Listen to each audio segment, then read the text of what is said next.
ओ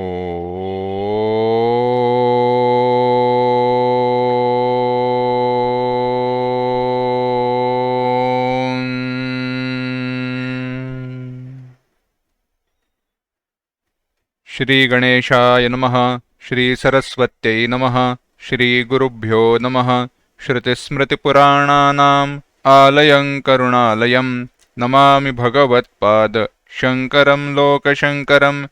शङ्करं शङ्कराचार्यं केशवं बादरायणं सूत्रभाष्यकृतौ वन्दे भगवन्तौ पुनः पुनः।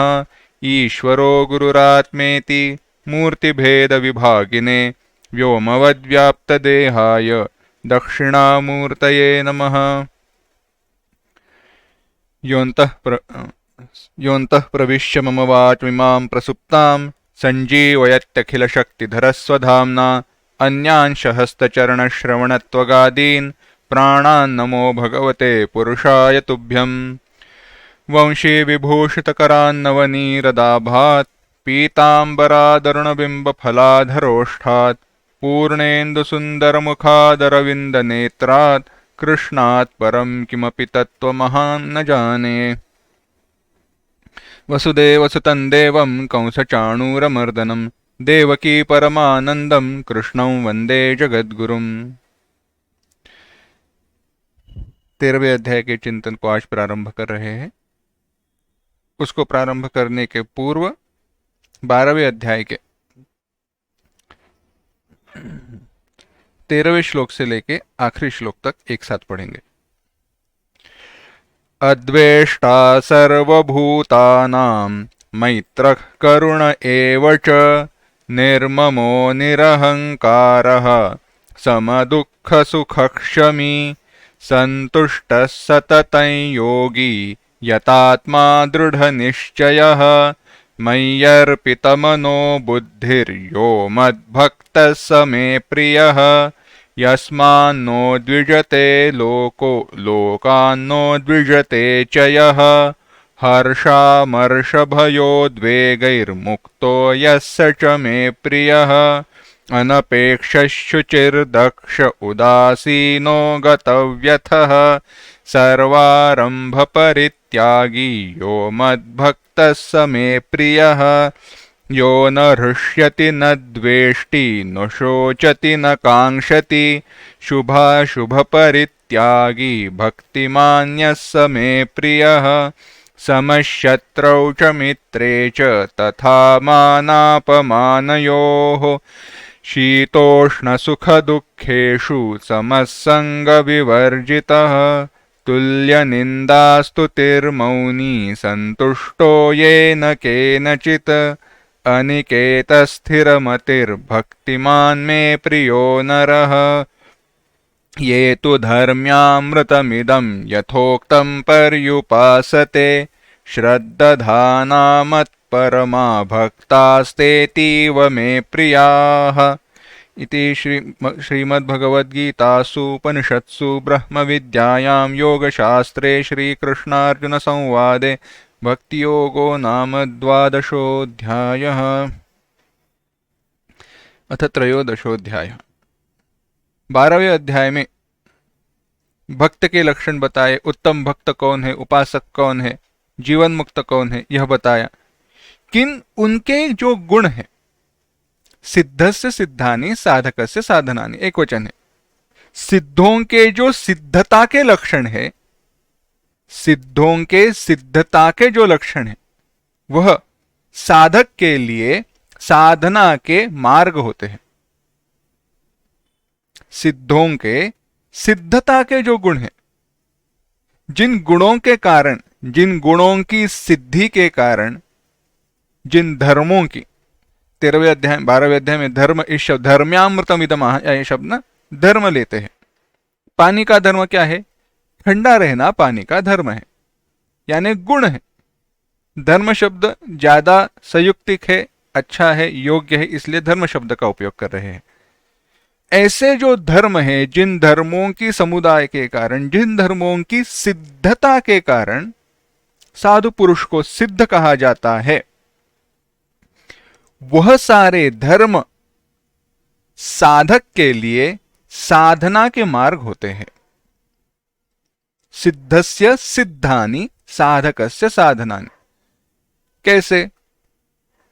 साधु के लक्षण बताए, शांत रहता है, निराशी ही, कोई आशा नहीं रहती। तो आशा न करना यह साधना हुई। साधक जिसके लिए आशा रहित हो जाना, आशा रहित हो जाना अभी तक संभव हुआ नहीं है, वह प्राप्त हुआ नहीं है, ऐसे व्यक्ति के लिए, ऐसे साधक के लिए वह जो सिद्ध के लक्षण है वह क्या हुए? साधना के मार्ग हुए। इसी प्रकार से जो भी उनके लक्षण बताए, कैसा है? निराशी है, यतचित्त है, सगळे विगत स्पृहा, स्पृहा चली गई है, इच्छाएं चली गई है, वासनाएं चली गई है, इंद्रियों पर जिन्होंने काबू पा लिया है, ऐसे सारे जो गुण बताए, तो वह हमारे लिए मार्ग हो गए। तो वह हमारे लिए क्या हुए? मार्ग हो गए। अब ऐसे बताया भगवान। अब कुछ अध्याय पीछे जाते हैं। 7वें अध्याय में ईश्वर की दो प्रकृतियों का विचार आया। ईश्वर की दो प्रकृतियों का विचार आया। उसमें एक बताई 8 भिन्ना प्रकृतिरष्टधा, 8 प्रकार से विभक्त, 3 गुणों से युक्त ऐसी जो प्रकृति जो इस संसार का कारण है, जिस प्रकृति के द्वारा यह संसार बना है, वह प्रकृति, उसका एक नाम दिया था अपरा प्रकृति। 2 प्रकृतियां है मेरी, एक अपरा है और एक परा है, भगवान ने कहा। और उसमें जो अपरा प्रकृति है वह इस संसार का कारण है, और जीवभूताम महाबाहो ययेदम धार्यते जगत। और परा प्रकृति है जो जीवभूत, क्षेत्रज्ञ रूपा और ईश्वरात्मिका है।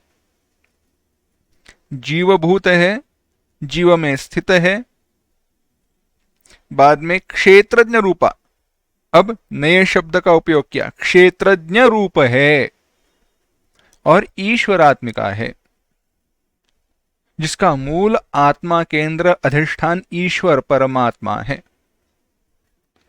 अब यह 2 प्रकृतियों के नाम दिए गए हैं, यह एक ध्यान में रखना। साक्षात ब्रह्म यह परमात्मा नहीं है। क्यों? क्योंकि 15वें अध्याय में कहा जाएगा उत्तम पुरुषस्त्वन्यः परमात्मेत्युदारतः।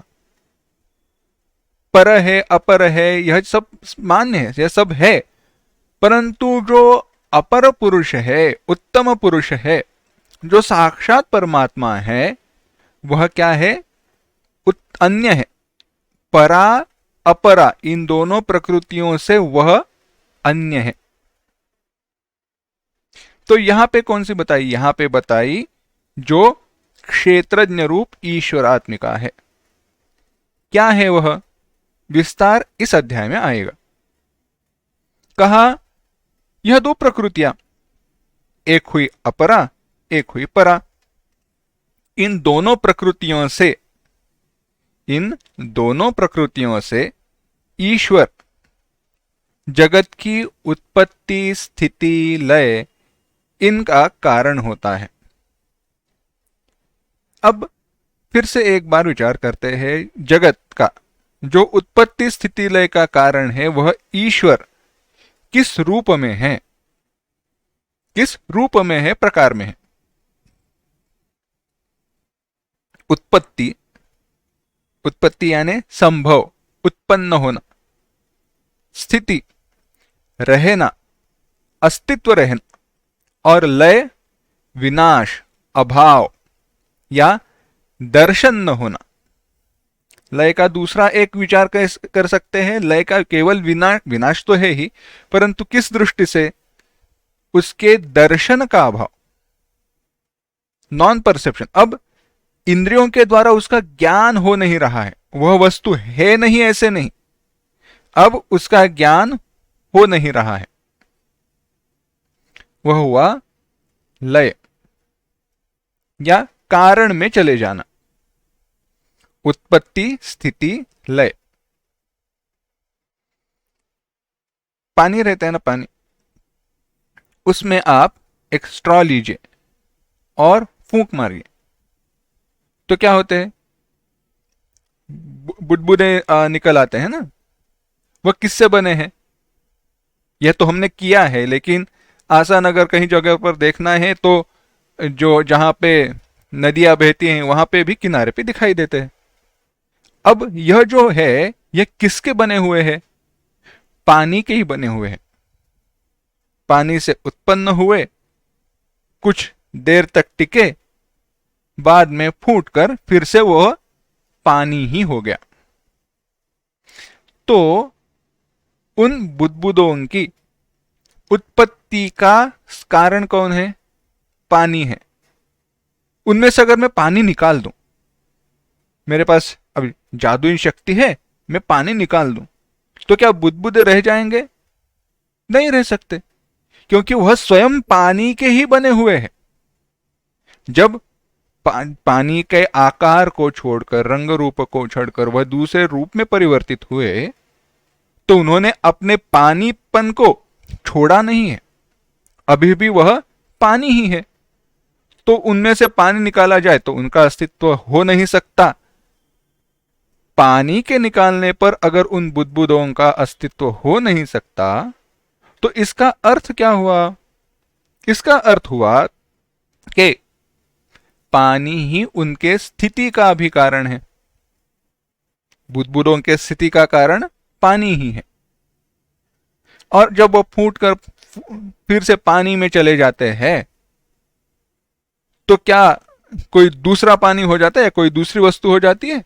नहीं, पानी ही हो जाता है। यानी उनके लय का स्थान, विनाश का कारण भी पानी ही है।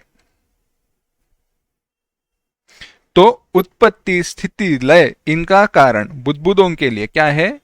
पानी है। परंतु उसमें यह केवल एक मटेरियल कॉज, उपादान कारण ही हुआ। यानी क्या? कैसे है?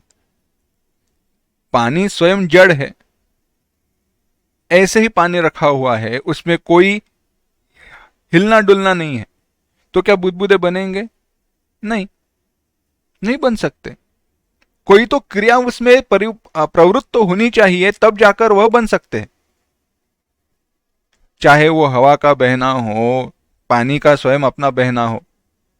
और पानी कैसे है? पानी तो जड़ है, पंचमहाभूतों से बना हुआ है, त्रिगुणात्मक है। यानी वो स्वयं किसी चेतन, सचेतन पुरुष के अभाव में वह स्वयं कुछ नहीं कर सकता। यानी कोई सचेतन व्यक्ति होना चाहिए, सचेतनता होनी चाहिए, सचेतन तत्व होना चाहिए, जिसके कारण वह बुदबुदे बने।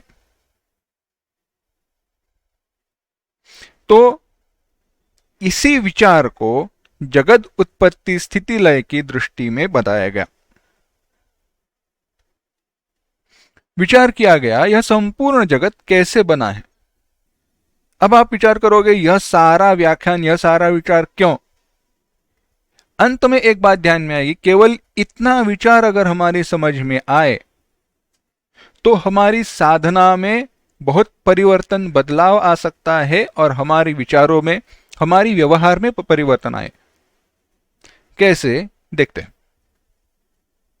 विचार कर रहे हैं इस जगत के बारे में, अवलोकन करते हैं इस संपूर्ण जगत का।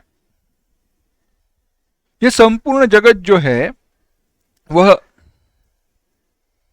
हम विज्ञान की दृष्टि से नहीं, परंतु विज्ञान की तरह है, इसको एनालाइज करते हैं। चलो, वैसे तो हमारे ऋषि मुनियों ने इसका बहुत सुंदर अवलोकन, निरीक्षण किया है, परंतु हम स्वतंत्रता से इसका अवलोकन करते हैं। इस संपूर्ण जगत में सारी जो वस्तुएं हमें भाती हैं, दिखाई देती है, वह तीन प्रकार से स्थित है। एक स्थूल रूप में, एक स्थूल रूप में यानी स्थायु रूप में, एक द्रव रूप में, और एक वायु रूप में। स्थायु, स्थूल माने सॉलिड, सॉलिड स्टेट हम कहते हैं ना, जैसे बर्तन स्थायु रूप है, उसका एक कोई रंग रूप आकार है, परंतु इसमें जो पानी है वह कैसा है, वह द्रव है, लिक्विड। वह कैसे है, वह द्रव रूप में है, द्रवावस्था में है। और उसी को मैं उबालूं तो होगा क्या, उससे बनेगा भाप आएगी, तो वह हुआ वायु रूप। आजू बाजू में हमारी हवा है। तो निरीक्षण करते वक्त सारे स्थूल पदार्थों को एक किया, चाहे वो कोई भी क्यों ना हो, किसी भी प्रकार का क्यों ना हो, सारे स्थूल पदार्थों को एक किया गया। और द्रव पदार्थों को एक किया गया और वायु पदार्थों को एक किया गया। अब इनमें प्रकाशमानता है, हाँ है, प्रकाशमानता है, यानी देख सकते हैं, दिखाई देते हैं, यानी कोई ना कहीं इनमें तेज है, लाइट, प्रकाशमानता है। और यह जगह को ऑक्यूपाई करते, जगह पकड़ कर, है ना, जगह को व्याप्त करते हैं। तो आकाश का भी गुणधर्म उनमें है। अब इसी को पंचमहाभूतों के दृष्टि से देखते हैं। पृथ्वी, स्थूलत्व, जो भी स्थूलत्व है वो प्रधानतः, जो भी वस्तुएं है ना, उनमें जो भी स्थूलत्व है वो प्रधानतः इस पृथ्वी तत्व के कारण है। द्रव रूपता जो है वह जल तत्व के कारण है। प्रकाशमानता जो है वह तेज तत्व के कारण है। प्रकाशमानता तो मूलतः तो परमात्मा चैतन्य के कारण है, लेकिन यहां पे गौण रूप से विचार करते हैं। वायु, वायु रूपता वायु के कारण है। और आकाश अपने स्थान, जगह देता है। तो इस प्रकार से हमें मिले पंचमहाभूत। उन पंचमहाभूतों के साथ बाद में वो कहां से उत्पन्न होते हैं, किस प्रकार से है, इससे 3 गुण बताए, सत्वगुण, रजोगुण और तमोगुण। सत्वगुण, रजोगुण और तमोगुण। अब इन दोनों को इकट्ठा किया, इन दोनों को इकट्ठा किया यानी सत्वगुण, रजोगुण, तमोगुण और पंचमहाभूत, इनका कॉम्बिनेशन। और इससे संपूर्ण स्थूल सृष्टि बनी हुई है, यह निष्कर्ष हमें मिला। परंतु फिर से बात वही आती है, यह पंचमहाभूत तो जड़ है। यह पंचमहाभूत कैसे है, जड़ है। तो कोई चेतन पदार्थ आवश्यक है। तो वह चेतन तत्व क्या है, वह चेतन तत्व परमात्मा ब्रह्म है। परंतु एक प्रश्न है, कुछ तो गड़बड़ है आपके कहने में। अच्छा, क्या गड़बड़ हुई? आप कहते हो परमात्मा चेतन है, परंतु अकर्ता है, कुछ नहीं करता, उसके अलावा कुछ है ही नहीं। हाँ, बात तो सही है। तो वह सृष्टि की उत्पत्ति कैसे करेगा? वह अकर्ता है, कुछ करता नहीं, तो वह सृष्टि की उत्पत्ति कैसे करे? तो नहीं करता है। अच्छा, और प्रकृति जड़ है, वह स्वयं कुछ कर नहीं सकती चेतन के अभाव में। हाँ, तो प्रकृति से इस जगत की उत्पत्ति कैसे हो सकती है? आपके पास चेतन पुरुष नहीं और जो प्रकृति है उसके पास चेतनता नहीं। चेतन पुरुष है परंतु वह कुछ करता नहीं।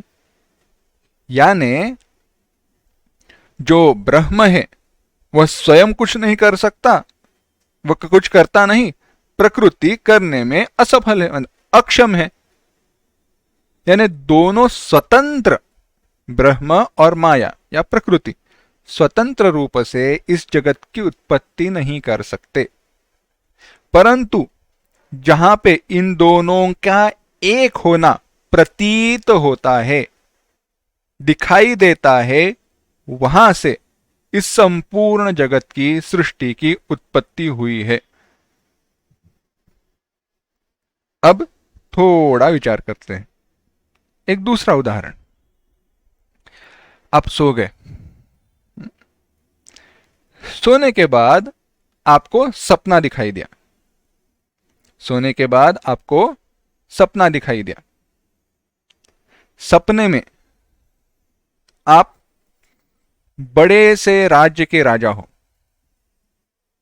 आपके पास बहुत सारा धन है, संपत्ति है, सेना है, आपकी जो प्रजा है वह भी आज्ञाकारी है, धर्म का पालन करने वाली है, आप स्वयं धर्म के पालन करने वाले हो,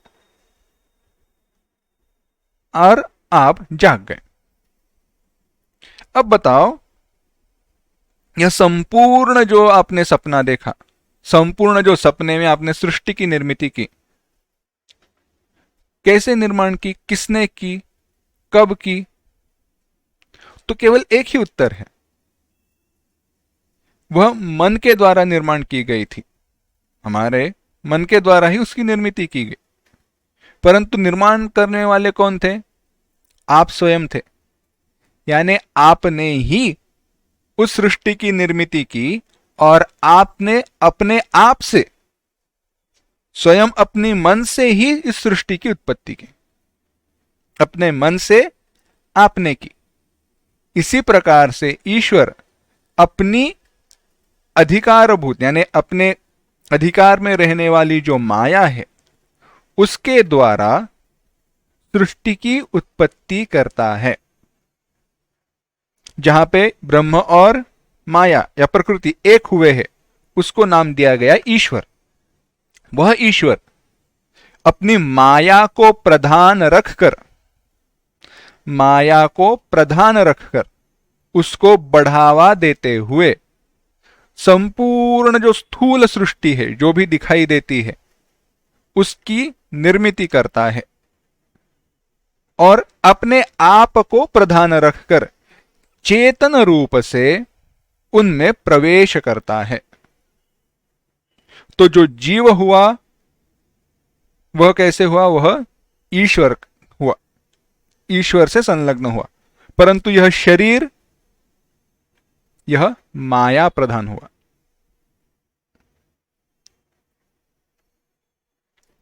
फिर से बताते हैं, थोड़ा एक सूक्ष्म निरीक्षण करते हैं।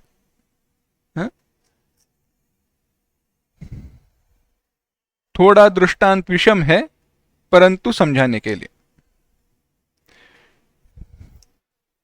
कारीगर ने सोने के छोटे छोटे फूल बनाए। क्या बनाए? सोने के छोटे छोटे फूल बनाए। अब उस सोने के फूल में सोना कारीगर का है? नहीं, सोना कारीगर का नहीं है, सोना सोना ही है। और कोई भी फूल आप लो, कोई भी गहना आप लो सोने का, उन सोने के गहनों में सोना सोना ही है। वो 24 कैरेट है, 22 कैरेट है या 18 कैरेट है, वह बात अलग है। परंतु उसमें भी सोना तो सोना ही है, बाकी मिलावट कितनी भी हो। गहने में मिलावट हो रहेगी, सोने में मिलावट नहीं होती। मिलावट करके सोने के नाम से बेचा जाता है, वह बात भिन्न है। परंतु सोने में मिलावट नहीं होती, क्योंकि जब हम सोना कहते हैं तो अपेक्षा ही यही है कि उसमें केवल सोना ही है। अस्तु, वो कारीगर ने छोटे छोटे सोने के फूल बनाए।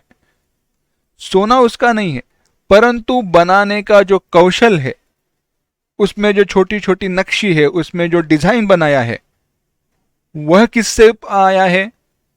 वह कारीगर की कलाकृति है, वह कारीगर की कलाकृति है।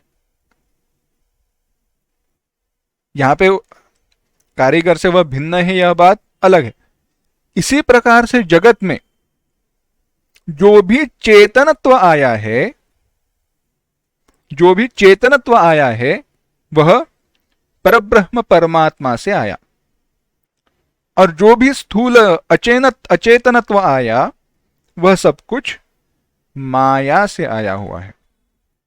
इसीलिए ईश्वर अपनी माया को प्रधान रखकर क्या होता है, इस संपूर्ण सृष्टि का निर्माण करता है, और अपने आप को चेतनत्व को प्रधान रखते हुए चेतनता को देता है। अब इस प्रकार से जब हम सृष्टि का विचार करते हैं तो समस्त कार्य, करण और विषयों के आकार में परिणत, जो कुछ भी हमें दिखाई देता है उन रूप, विषय, इन आकारों में परिणत, यह जो त्रिगुणात्मिका प्रकृति है, वह संघात ही यह शरीर है,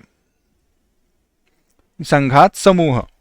और अब उसका वर्णन भगवान इस 13वें अध्याय में करते हैं, विस्तार और विवेचन करते हैं।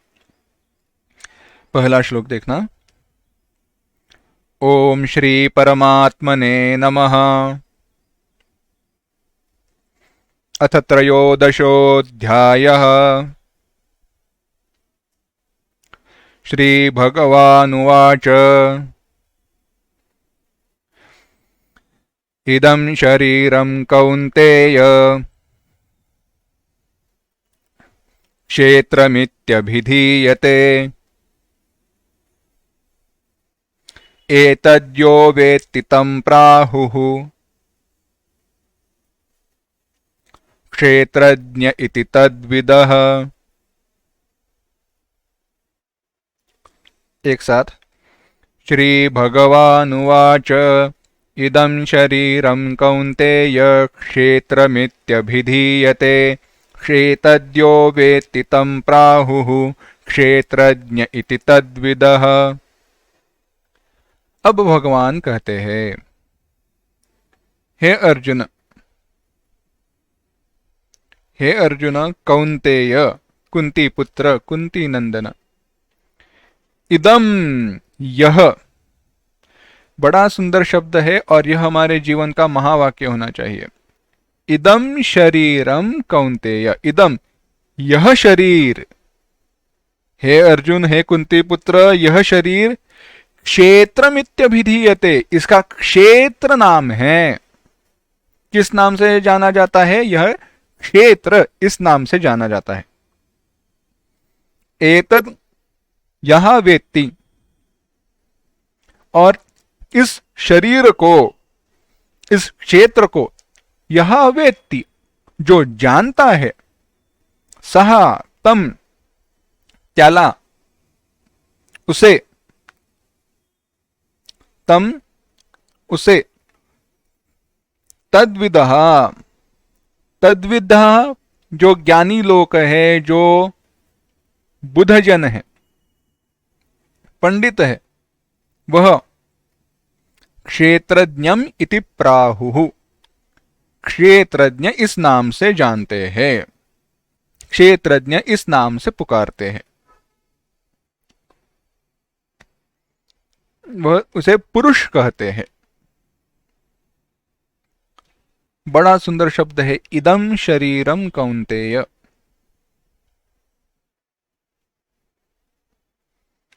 जब भी हम इदम कहते हैं ना, सारी बात बदल जाती है। अरे बड़ी विशेषता है। कैसे? देखिए, बात ऐसी है, आप बीमार हो गए, बुखार आया। अब यह जो वाक्य कहा है, यहीं पे अज्ञान है, परंतु क्या करें, उदाहरण है तो वैसे बताना है। क्या ज्ञान है? देखते हैं। आप बुखार आया, बीमार है, तो आप क्या कहते हैं? ठीक नहीं हूं, मेरी तबीयत ठीक नहीं है, बीमार हूं, दर्द हो रहा है। अब दर्द आप में है या शरीर में है? बुखार आप में है या शरीर में है? बुखार तो शरीर में है। सारा सुख, सारा दुख शरीर में है, मन में है। परंतु आप क्या कहते हो? मैं दुखी हूं, मैं सुखी हूं। क्यों?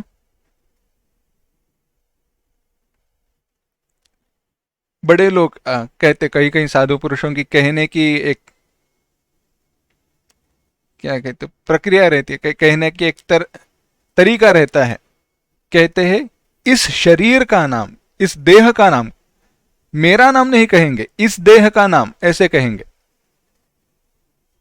अब उसमें सार्थकता, उसमें नकल, नौटंकी, यह बात छोड़ दो। साधु पुरुष बहुत ही सीधा साधा है, सत्यवचनी है, और यही उसके कहने का अंदाज है। इस शरीर को, और यह पाखंड से क्यों न हो, कहने पर कहीं ना कहीं हम अच्छे संस्कार यहां वहां पे निर्माण करते हैं। बात कैसी है देखो, यह शरीर मैं नहीं हूं। पहली बात है, भगवत गीता में पहले ही बताया, यह शरीर तुम नहीं हो। यह शरीर जायते म्रियते, कौमारम यौवनम जरा तथा देहांतर प्राप्ति है। इस शरीर को क्या है?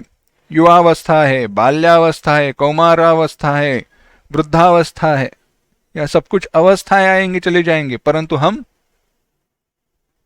जवान के जवान रहते हैं। बुढ़ापा आ गया पर जवानी नहीं गई, हमारे पास कहावत है ना, जवान कैसे है, युवा कैसे है? हम नहीं बूढ़े होते, मरते ही नहीं है, हमारा न जन्म है न मृत्यु है। इसलिए कहा इदम, यह शरीर। और अगर यह शरीर कहने की दृष्टि हमें प्राप्त हो तो उसके जैसी कोई अच्छी दूसरी बात नहीं। इस शरीर को प्राप्त होने वाले दुख देखो, ये जानबूझकर कहना और साक्षात्कार भगवत प्राप्ति के बाद वह हमारा एक नैसर्गिक वर्तन होना, दोनों भिन्न बातें। वहां सिद्धावस्था तक पहुंचने के पहले जब हम चिंतन करते हैं, जब हम विचार करते हैं ना, तब देखना केवल यह शरीर ऐसे कहने पर भी हमारे आधे दुख कम हो जाएंगे। यह दुख इस शरीर को है, यह शरीर में नहीं हूं, आधा दुख कम हो जाएगा। यह शरीर में नहीं हूं, क्यों? इदम शरीर। वास्तव में हम क्या कहते हैं? यह, ऐसे ही हम कहते हैं ना, ये मेरा हाथ है। कभी ऐसे कहते हैं ये मैं हूं? नहीं, ये मैं हूं नहीं। परंतु शरीर की बात आती है संपूर्ण, तो हमारा वर्तन तो ऐसे ही रहता है कि यह शरीर में हूं। इसीलिए कहा, उसी को निर्देश करते हुए इसी का भगवान कहते हैं इदम शरीरम, यह शरीर। हे कौन्तेय, हे कुंती पुत्र, कैसे है? क्षेत्रमित्यभिधीयते, इसको क्षेत्र कहते हैं। अच्छा, क्षेत्र क्यों कहते हैं? कहा क्षतत्राणात् क्षयात क्षरणात् क्षेत्रवद्वा। जब से जन्म लिया है नष्ट ही हो रहा है, जब से जन्म लिया है विनाश की तरफ बढ़ रहा है। हर क्षण, हर क्षण, हर पल यह बदलते रहता है, इसका क्षर क्षय होते रहता है, क्षीय, क्षेय इस धातु से बना है, इसीलिए इसको क्षेत्र कहते हैं। शनैहि शनैहि, धीरे धीरे यह नष्ट होते रहता है। इसी की याद दिलाने के लिए शब्द उपयोग किया क्षेत्र। और क्षेत्र इस शब्द का अर्थ है क्षेत्र यानी खेत, जहां पे खेती की जाती है वह जमीन। क्या रहता है उसमें? बीज बो देते हैं, फसल उगाती है। बीज के साथ क्या उत्पन्न होता है? फल। तो यह ऐसा स्थान है, यह ऐसा क्षेत्र है जहां पर हम कर्म के बीज बोते हैं और कर्म फल उगाते हैं, इसीलिए भी इसको क्षेत्र, खेत इस अर्थ में क्षेत्र कहा। या हर क्षण जिसका क्षय होते रहता है, हर क्षण यह जो पल पल नष्ट होते रहता है, इसीलिए भी यह क्या है? क्षेत्र है। किस रूप से हम इसमें कर्म के बीज बोते हैं? अहंता ममता, मैंने कर्म किया। हुआ कर्म शरीर के द्वारा, कहते हैं मैंने किया। इसीलिए इसको कहा क्षेत्र।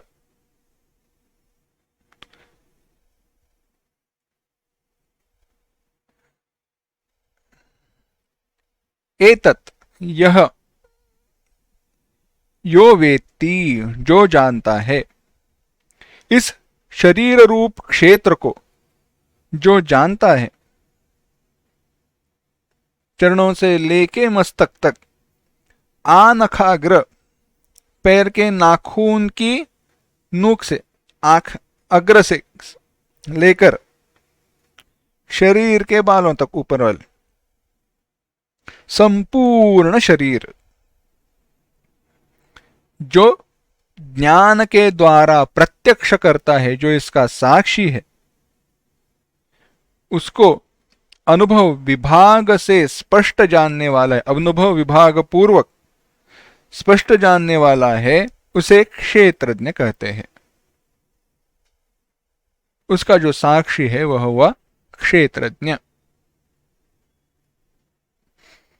यानी क्या? क्षेत्रज्ञ कौन है अगले श्लोक में आएगा।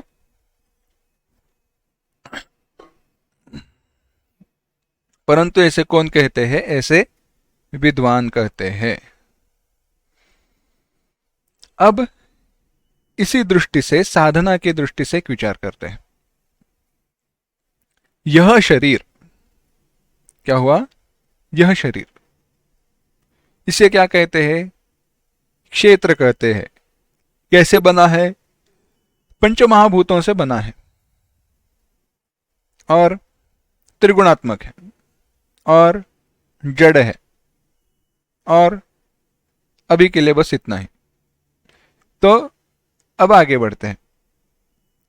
मेरे पास सोने के गहने हैं, मेरे पास सोने के गहने हैं, किसी एक दुकान से लाए हुए हैं। दूसरे दुकान से लाए हुए भी सोने के गहने हैं। तीसरे दुकान से लाए हुए भी सोने के गहने हैं। अब तीनों को मैं साथ रखूं, एक सामने रखूं, तो मुझे बताओ क्या वह एक है, समान है या भिन्न है? अगर कहो भिन्न है तो मैं कहूंगा समान है, क्योंकि कोई भी दुकान में कहीं पर भी चले जाओ, मुझे सोने का भाव उस तीनों में समान मिलने वाला है। यानी सोने के भाव की दृष्टि से देखे, सोने के दृष्टि से देखे, तीनों गहनों को, तीन अलग अलग जगह से खरीदे हुए गहने हैं, तीनों गहनों को सोने की दृष्टि से देखा जाए तो सारे गहने समान हैं। परंतु सारे गहने सारे दुकानों में बेचे नहीं जा सकते। दुकान वाला क्या कहेगा? मेरे यहां से जो खरीदा है वही मैं वापस लूंगा, दूसरे नहीं लूंगा। यानी जहां पे व्यवहार आया, बात अटक गई, एक नहीं हो सकते। परंतु मेरा विचार पहली प्रक्रिया में, पहले विधान में है, तीनों गहनों को हमने एक क्यों कहा? तीनों गहनों को हमने समान क्यों कहा? क्योंकि तीनों गहने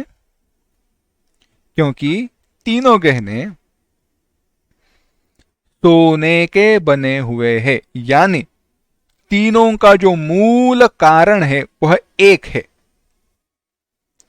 तीनों का मूल कारण जो है वह एक है।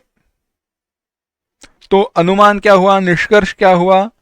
निष्कर्ष हुआ कि अगर दो वस्तुएं, दो या अधिक वस्तुओं का मूल कारण समान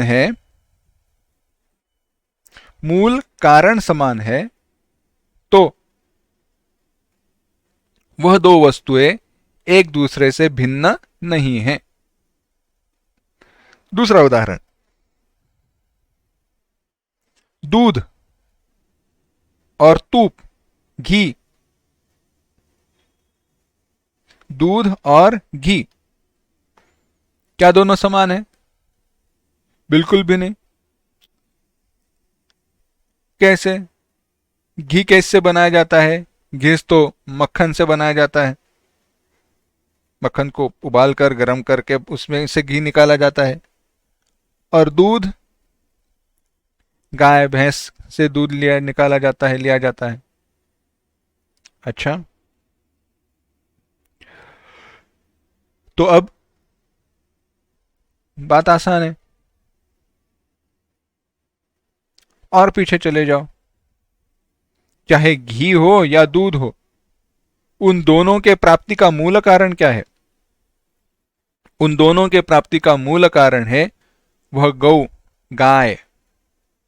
इसीलिए उनको पंचगव्य कहते हैं। पंचगव्य, गाय से प्राप्त हुई 5 वस्तुएं, चाहे वो गोबर हो इत्यादि हो। यानी प्रथम दर्शन में सामने सामने दिखाई देते हुए ऐसे ही देखे तो दोनों का मूल कारण चाहे एक क्यों न दिखाई दे, और पीछे चले जाए तो दोनों का एक मूल कारण दिखाई देता है, एक ही कारण। इसी प्रकार से इस संपूर्ण स्थूल सृष्टि जो हमें दिखाई देती है और हम यह ऐसा निर्देश करते हैं, या ये इस प्रकार से निर्देश करते हैं, वह संपूर्ण सृष्टि त्रिगुणात्मिका, पंचमहाभूतात्मिका प्रकृति उससे बनी है। इसीलिए उस दृष्टि से जगत में भेद हो नहीं सकता। परंतु इसी वाक्य का दूसरा जो आधा भाग है वह भी महत्वपूर्ण है, और जहां पे भेद नहीं वहां पे व्यवहार नहीं होता। जहां पे भेद नहीं वहां पे व्यवहार नहीं होता। होगा कैसे व्यवहार? व्यवहार, कोई भी ट्रांजैक्शन होना है तो वह वस्तु हमें हमसे भिन्न होनी चाहिए, है ना? सोने के साथ कोई रिएक्शन हो सकता है? नहीं। एसिड का दूसरे एसिड के साथ रिएक्शन हो सकता है? नहीं। उसका कॉम्बिनेशन वगैरह बाकी हो जाएंगे, परंतु दो वस्तुएं अगर समान है तो कैसे? एक ही है, समान क्या, एक ही है। यानी भेद आवश्यक है, वह व्यवहार की बात है, और हम उस भेद में फंसे हुए हैं। व्यवहार को हम सत्य अपना समझते हैं। इसी व्यवहार को, जिस शरीर के द्वारा जो व्यवहार हो रहा है, उसी को हम शरीर की तरह यह ऐसा समझे तो व्यवहार से प्राप्त होने वाले सुख दुख भी कम हो जाएंगे।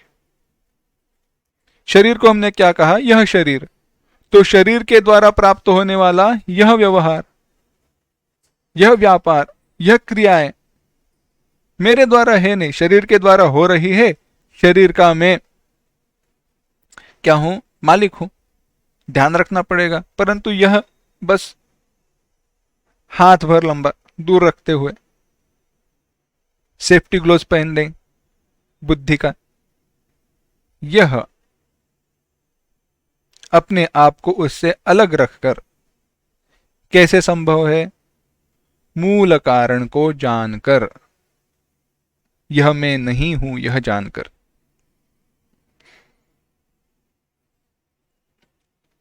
अब यह जो क्षेत्रज्ञ कहा और क्षेत्र कहा,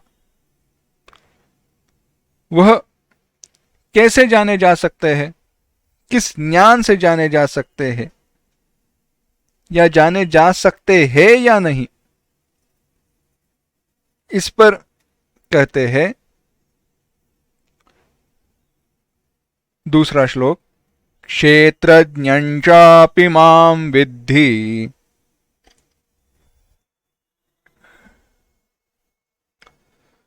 सर्वक्षेत्रेषु भारत।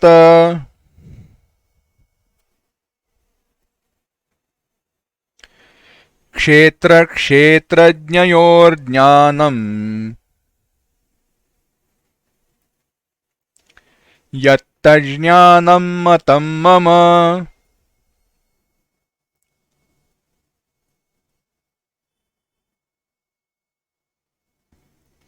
एक साथ, क्षेत्रज्ञञ्चापि मां विद्धि सर्वक्षेत्रेषु भारत।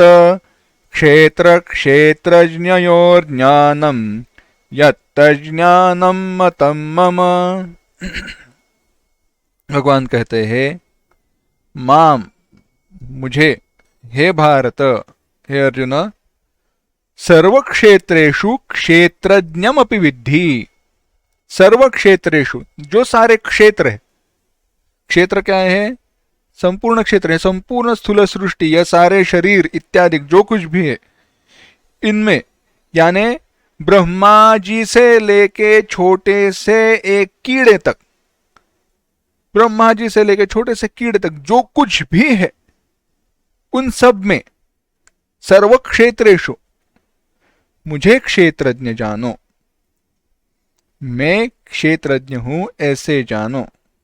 उन शरीर रूप उपाधियों से विभक्त हुआ जो भी मैं हूं, वह मैं हूं जानो। क्षेत्र क्षेत्रज्ञयो हो, यह क्षेत्र और क्षेत्रज्ञ इन दोनों का जो ज्ञान है, यत् ज्ञानम तज्ज्ञानम मतम मम, वही ज्ञान है, यही मेरा मत है। अब विचार करते हैं।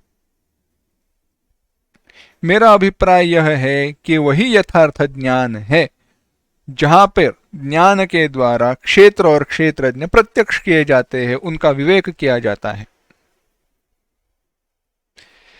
भगवद गीता का एक बड़ा महत्वपूर्ण वाक्य यहां पे आया है, सर्वक्षेत्रेषु क्षेत्रज्ञ इति मां विद्धि सर्वम खलु इदं ब्रह्म। यह संपूर्ण सब कुछ जो है वह क्षेत्रज्ञ जानो। कैसे? क्षेत्रेषु, सारे क्षेत्रों में। एक उदाहरण बताते हैं।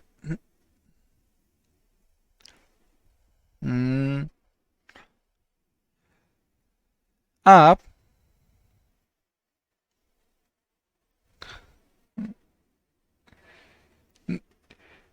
पानी पूरी वाले के पास आप गए हो दुकान में, और आजकल क्या करते हैं, जहां पे वो कांच का एक बक्से जैसा रहता है, उसमें वो पूरियां भरी हुई रहती है, और वहां पे ऊपर बल्ब छोड़ा हुआ रहता है, वहां पे बल्ब छोड़ा हुआ रहता है, और उनमें वो पूरियां चमकती है ना? उनमें से जब प्रकाश दिखाई देता है वह ऐसे एकदम फ्रेश दिखाई देती है। दूसरे दिए का वह गीली होकर वो सॉफ्ट नहीं होती, वह भी उसका कारण है, वह बात भिन्न है। मेरा निर्देश किसी दूसरी तरफ है। हर एक पूरी का आकार अलग है, हर एक पूरी आकार का आकार भिन्न है, हर एक पूरी में से प्रकाश दिखाई दे रहा है। क्या है? हर एक पूरी में प्रकाश दिखाई दे रहा है, हर एक पूरी का आकार भिन्न है, हर एक पूरी में बने हुए छेद भिन्न है। अब क्या वह पूरियां जो है ना, तो हर एक पूरी में जो आपको प्रकाश दिखाई दे रहा है, क्या वह अलग है या समान है? समान है, एक ही है। समान क्या, एक ही है, समान भी नहीं कह सकते, एक ही प्रकाश है। और वो संपूर्ण कांच का, वो बर्तन में या कांच के बक्से में बन रही हुई जो भी पूरियां, सब में प्रकाश है, सारे पूरियों में, सारे पुड़ियों में प्रकाश। अब जगत के बारे में यही है, सारे सर्व क्षेत्र जो है, संपूर्ण सर्व क्षेत्रेषु, इदम शरीर कहा ना, तो यह शरीर लीजिए, सारे शरीर और स्थूल भी, उनमें चेतन रूप से जो भी वर्तमान है और एक ही है, अलग नहीं है, वह प्रकाश, इस पूरी का प्रकाश और इस पूरी का प्रकाश दो अलग अलग है और समान है, ऐसे नहीं, एक ही है। इसी प्रकार से सर्व क्षेत्रेषु, सारे समस्त शरीरों में, ब्रह्मा जी से लेकर एक कीड़े तक, छोटे से कीड़े तक, सारे शरीरों में जो चैतन्य तत्व है वह मैं हूं। क्या किया हमने? हमने उस क्षेत्रज्ञ को उपाधि से अलग कर दिया, प्रकाश को पूड़ी से अलग कर दिया, प्रकाश को पूड़ी से अलग कर दिया। इसी प्रकार से जगत में सर्व क्षेत्रेषु, जो उपाधियों के कारण, शरीर के कारण जो विभक्त हुआ, बटा हुआ, टुकड़े टुकड़े हुआ, ऐसे दिखाई देता है, परंतु वास्तव में वह उपाधियों से अलग ही होता है। ऐसा जो चैतन्य तत्व पुरुष है वही क्षेत्रज्ञ है। और हे भारत, हे अर्जुन, जब क्षेत्र, क्षेत्रज्ञ और ईश्वर इनके यथार्थ स्वरूप से, यथार्थ जैसे है वैसे, यथार्थ स्वरूप से अतिरिक्त, उससे अलग ज्ञान का कोई विषय है ही नहीं, जानने योग्य कुछ है ही नहीं, रहता ही नहीं।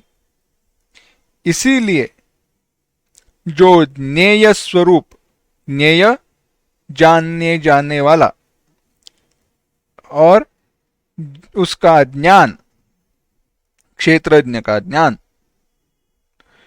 जिस ज्ञान से क्षेत्र और क्षेत्रज्ञ प्रत्यक्ष किए जाते हैं, जाने जाते हैं, वही यथार्थ ज्ञान है। जिस ज्ञान के द्वारा क्षेत्र और क्षेत्रज्ञ जाने जाते हैं वही यथार्थ ज्ञान है। और ज्ञान क्या हो सकता है? हाल ही में एक इंटरव्यू सुन रहा था, बड़ी सुंदर बात कही उसने, और देखा जाए तो सबने इस बात को परख कर, जानकर ध्यान में रखना चाहिए। क्या बात है? देखिए, आजकल हम कैसे हैं, यहां पे सभी के विचारों के अपने पूर्व ग्रह होते हैं और विचारों की एक प्रक्रिया रहती है, और दूसरे की बात को ना समझते हुए झगड़े होते रहते हैं। मेरी बात है, विज्ञान और अध्यात्म, इनमें उन दोनों की तुलना हो ही नहीं सकती। विज्ञानवादी कहते हैं, आएंगे कहेंगे भगवान है ही नहीं, ऐसे नहीं वैसे नहीं कहेंगे, और वह सुनने के लिए तैयार नहीं होते। और हम बताने के लिए तैयार नहीं है, क्योंकि बताने की प्रक्रिया क्या है वह मूलतः हम जानते नहीं है, क्योंकि हमने तत्वज्ञान कभी ठीक से पढ़ा ही नहीं है। हमारा जो दर्शन है उसको कभी ध्यान से देखा नहीं है, वह कैसी प्रक्रिया है, वह कैसे विचार करते हैं, हमारे अधिष्ठान क्या है ज्ञान का, इसका कभी हमने देखा नहीं है। बात ऐसी है, उसने बड़ी सुंदर, वह स्वयं साइंटिस्ट है, बड़ा जाना माना है, नाम याद नहीं, ध्यान में नहीं, परंतु उसने कहा विज्ञान जब कोई बातें कहता है तो वह लगेगी वह आत्म प्रौढ़ी है, वह लगेगा कि कैसे दूसरों की बातों को सुनना नहीं चाहता, ऐसे सुनाई देगा। परंतु विज्ञान का अभ्यास करने वालों को भी ऐसे विचार नहीं करना चाहिए, क्योंकि विज्ञान केवल यही कहना चाहता है, यही कह रहा है कि अभी तक जो हमने जाना है बस ये वही है, और यह विचारों का भेद है, फर्क है, और यही विचार, माफ करना,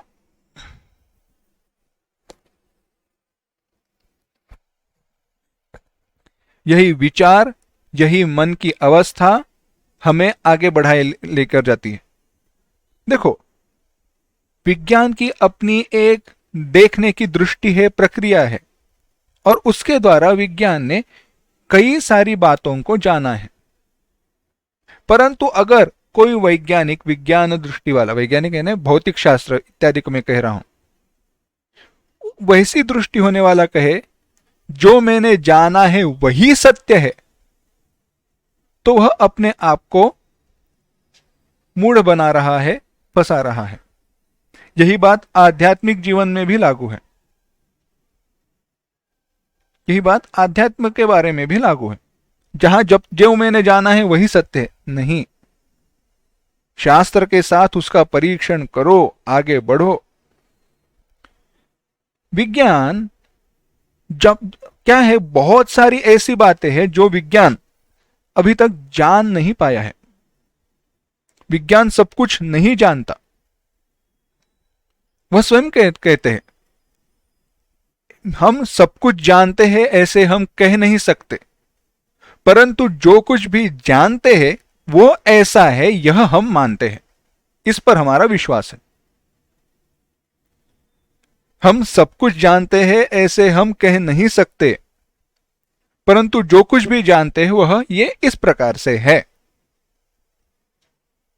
होता ऐसे है, विज्ञानवादी कहेगा जो कुछ भी हम जानते हैं वैसे ही है, उतना ही है, ऐसे सत्य है, तो गड़बड़ी हो गई। परंतु मेरा कहने की जो बात है वह उस वाक्य में है। विज्ञान क्या कह रहा है, जो हम आजकल साइंस में पढ़ते हैं, हमने सब कुछ नहीं जाना, तो पढ़ा क्या? तो पढ़ा क्या, क्या प्राप्त किया? देखा जाए तो विज्ञान की बड़ी कृपा है, जिस कृपा के कारण मैं बोल रहा हूं और आप सुन रहे हो, मैं बोल पा रहा हूं और आप सुन रहे हो। इस कृपा को तो हमको मानना ही पड़ेगा। परंतु विज्ञान को पढ़कर, विज्ञान का ज्ञान प्राप्त करके क्या पाया? कुछ नहीं पाया, अगर है तो कुछ खोया ही है। बस इतनी बात को सीमित मत रखना। हमारे उपनिषदों ने कहा है केवल एक ब्रह्म ज्ञान ही ज्ञान है, बाकी सारे ज्ञान झूठ है। क्यों? क्योंकि जितना जानो उतने आप अज्ञानी हो, यह सिद्ध होता है। कैसे है, कोई गेम है, चलो खेल, हा? मजे की बात है कैसे हमारा अहंकार हमारे साथ खेल करता है। कोई एक खेल है, समझो फुटबॉल, मुझे कुछ पता ही नहीं है फुटबॉल में क्या होता है, क्या चलता है, और मेरे दोस्त वगैरह दोस्तों के साथ बैठा हूं और बातें चलने लगी, फुटबॉल की मैच चल रही है, वर्ल्ड कप फाइनल है, सब लोग देख रहे तो मुझे भी देखना पड़ रहा है। अब उसमें कहीं तो सुनी हुई बात 4 साल पहले, 5 साल पहले, मुझे भी फुटबॉल समझ में आता है, यह कहने के लिए मैं कह दूं, और वह बीते साल की बात हो, यानी बीते जमाने की बात हो, जिस प्लेयर का, जिस का मैंने नाम लिया वह तो रिटायर हो चुका है, तो मेरा अज्ञान ही तो दिखाई देगा ना। और जितना भी मैं जानने का प्रयास करूं, उतनी जानने के लिए योग्य वस्तुएं तो बढ़ती ही जाएंगी। मैंने सोचा नहीं, अब तो सीखना ही है, क्या रहता है क्या नहीं है। अरे इतने सारे खेलने वाले लोग हैं, इतने सारे टूर्नामेंट्स है, इतनी सारी चीजें होती रहती है, कितना जानोगे? जगत का तो अंत ही नहीं है। जगत में जो वस्तुएं हैं उनको जानने का प्रयास करो तो उनका अंत नहीं है, परंतु उसके मूल कारण को जानो, उसके मूल कारण को जानो, कारण के स्वरूप को जानो, तो जानने के लिए और कुछ बचेगा ही नहीं। जैसे अगर सोने के सारे गहनों को मैं इकट्ठा करने का प्रयास करूं, सोने के सारे प्रकार के जो गहने इकट्ठा करने का प्रयास करूं, क्या हो सकता है? क्या संभव है? बिल्कुल संभव नहीं है। क्यों? नहीं, मुझे क्या करना है? मुझे सोना चाहिए, इसलिए मैं सोने के सारे गहने इकट्ठे कर रहा हूं। अरे कैसी मूर्खता की बात कर रहे हो? सोने के गहने, सोने के लिए सोने के गहने इकट्ठे करने या सोने को जानना है? प्राप्त सोने को करेंगे तो बाद में सोने के गहने कितने भी बना सकते हैं। कोई भी गहने को देखने के बाद सोना पता चल जाएगा, परंतु हम गहनों के पीछे लगते हैं, सोने को, उसके कारण को, मूल को भूल जाते हैं। सोने को जान गए, किसी भी गहने में कितना सोना है यह जानने के बाद होता क्या है? भाव पता चल गया, बात पता चल गई, बस। परंतु उस गहने को देखकर सोने ही नहीं जान पाए तो सब कुछ व्यर्थ है। गलत कीमत में, गलत दाम में वह बेचा जाएगा या खरीदा जाएगा, ऐसी बात है। इसलिए भगवान कहते हैं यह विवेक करके, क्षेत्र क्या है, शरीर क्या है, चेतन तत्व क्या है, इसका जो ज्ञान है वही एक ज्ञान है। और एक बात ध्यान में रखना, बाकी सारे ज्ञान व्यवहार में हमारे लिए कितने भी आवश्यक क्यों न हो, वही एक ज्ञान है जिस ज्ञान में, विज्ञान में, जो जानने पर हमारे सारे जानने के परिश्रम समाप्त हो जाते हैं। चाहे तो लिख कर लेना या समझ लेना, वही ज्ञान सत्य ज्ञान है जो जानने पर जानने योग्य कुछ बचता नहीं है, हमारे जानने के परिश्रम समाप्त हो जाते हैं। आजकल, पहले जमाने में ग्रेजुएट हो गया, बहुत पढ़ लिया, आज बाद में आया post graduate, PhD, post doctoral, अरे कितने पढ़ोगे, यानी जानना समाप्त ही नहीं हुआ, पढ़ना समाप्त ही नहीं हुआ। कैसे हो सकता है? अरे जो विभूतियों का अंत नहीं है ऐसे भगवान ने कहा है, ऐसी अनंत जो सृष्टि है,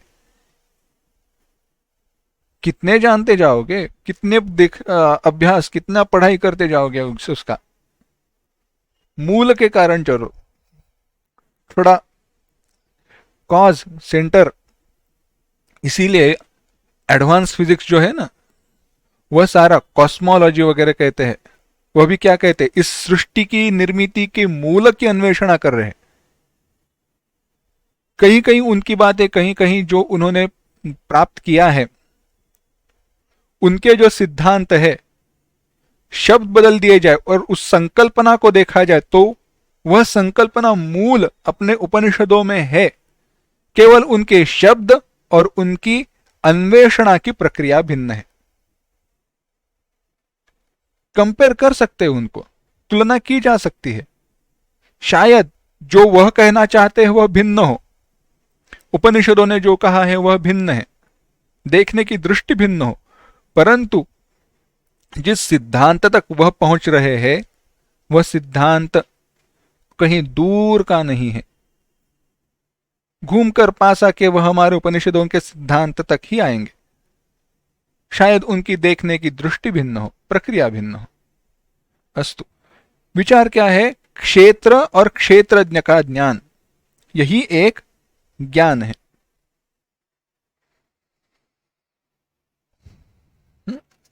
तो इदम शरीरम कौन्तेय, इस श्लोक से क्षेत्र बताया और क्षेत्रज्ञ क्या है यह बताया। अब उस क्षेत्राध्याय के अर्थ का संकोच करने के लिए, संक्षेप में बताने के लिए अगला श्लोक आता है, तत्क्षेत्रम इति। तीसरा श्लोक देखना, तत्क्षेत्रम यच्च यादृक्च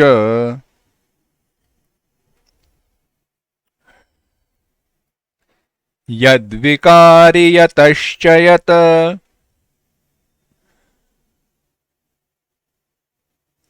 स च यो यत्प्रभावश्च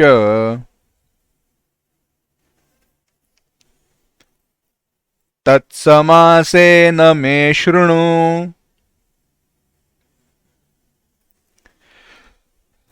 तत्क्षेत्रं यच्च यादृक्च यद्विकारी यतश्च यत् स च यो यत्प्रभावश्च तत्समासेन मे शृणु।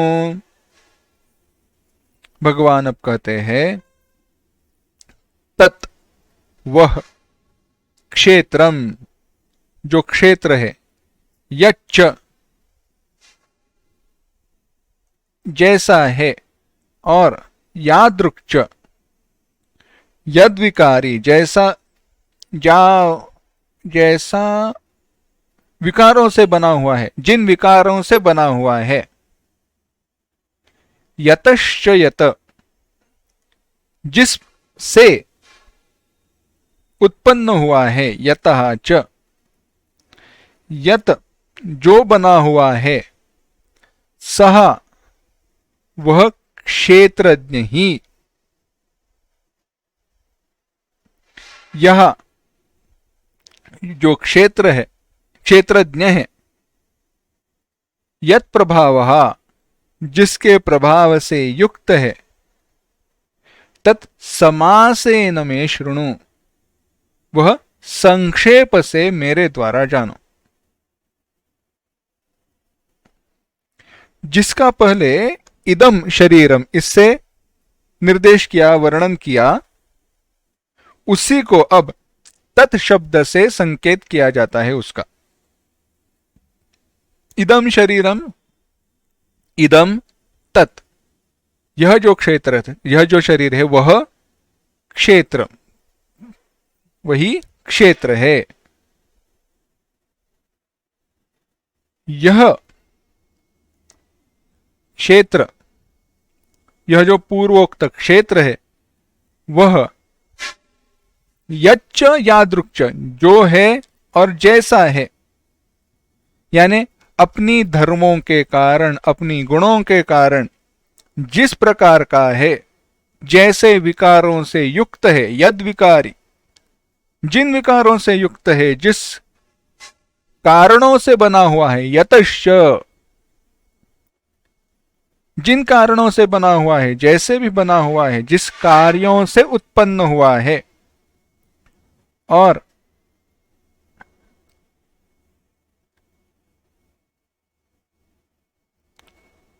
यहां च जो क्षेत्रज्ञ निर्दिष्ट किया गया, बताया गया, जिसे क्षेत्र कहा गया है, वह भी यत् प्रभावश्च जिस प्रभाव वाला है, उसका जो कुछ भी प्रभाव है, वह जिन उपाधिकृत शक्तियों से युक्त है, उपाधि के द्वारा प्राप्त शक्तियों से युक्त है, उन दोनों क्षेत्र और क्षेत्रज्ञ इनके ज्ञान को, यथार्थ स्वरूप को संक्षेप से मेरे द्वारा सुनो।